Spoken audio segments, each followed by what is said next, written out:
Okay.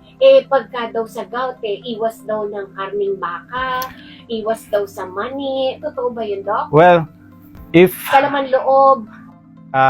yan yung yung purine kasi purine metabolism tayo. Oo. Ngayon, if you 1/3 lang ng mga kinakain yan, 1/3 ng problem natin sa uric acid ay galing sa pagkain.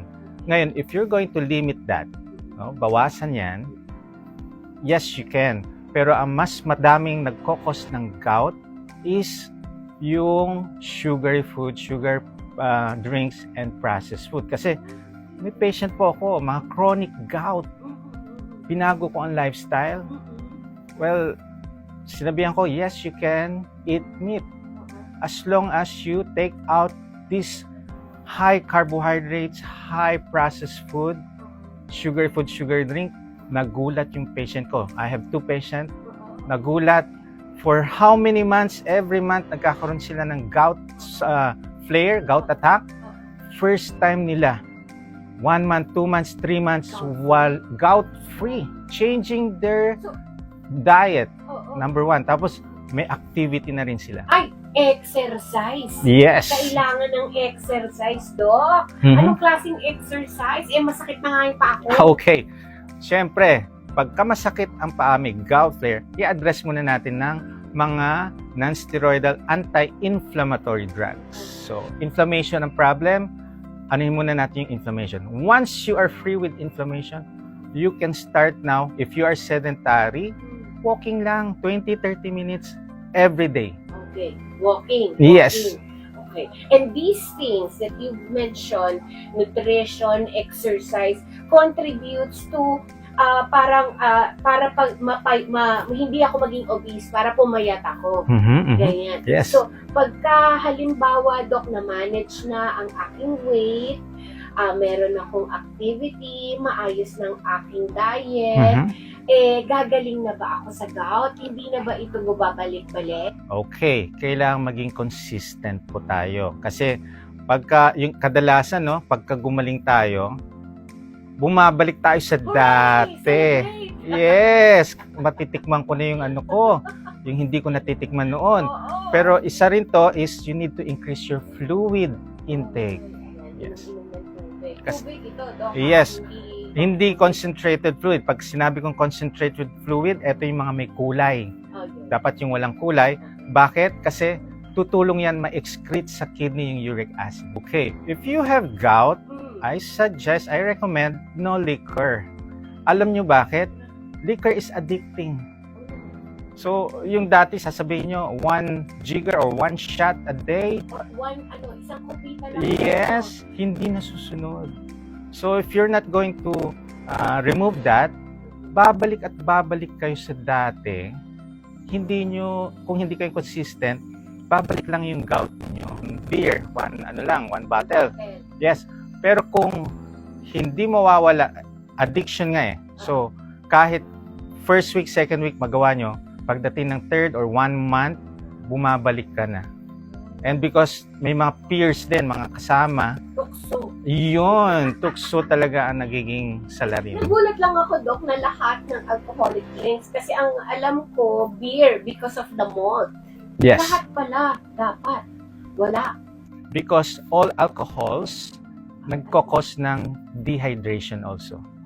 So, pagka nasobrahan ka talaga sa alcohol, dehydrated ng katawan mo, ang sabi nga natin, paano mo ma-excrete yung uric acid? Kailangan ng water.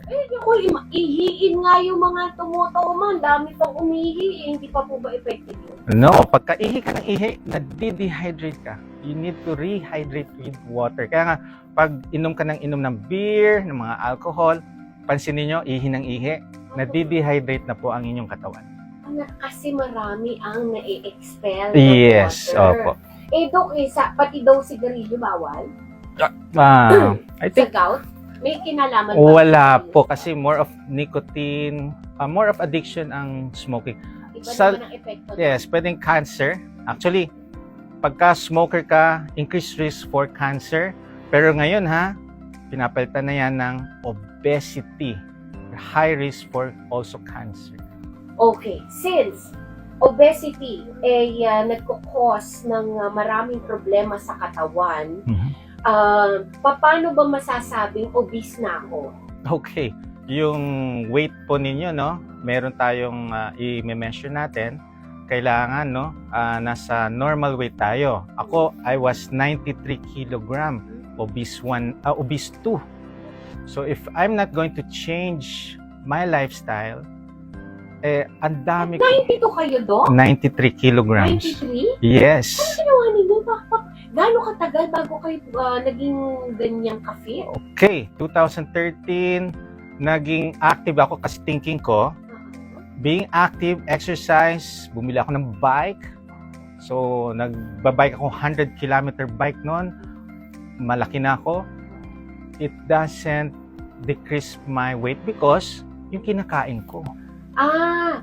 Oo. Kasi yung iba sinasabi nila, masusunog din naman yan Magbabike ako mamaya, tatakbo ako mamaya, lalakad ako mamaya, papawisan ako, tapos sang damakmak na kain. Yun. So, yun yung problem. Kasi 80% of total health natin comes from our nutrition.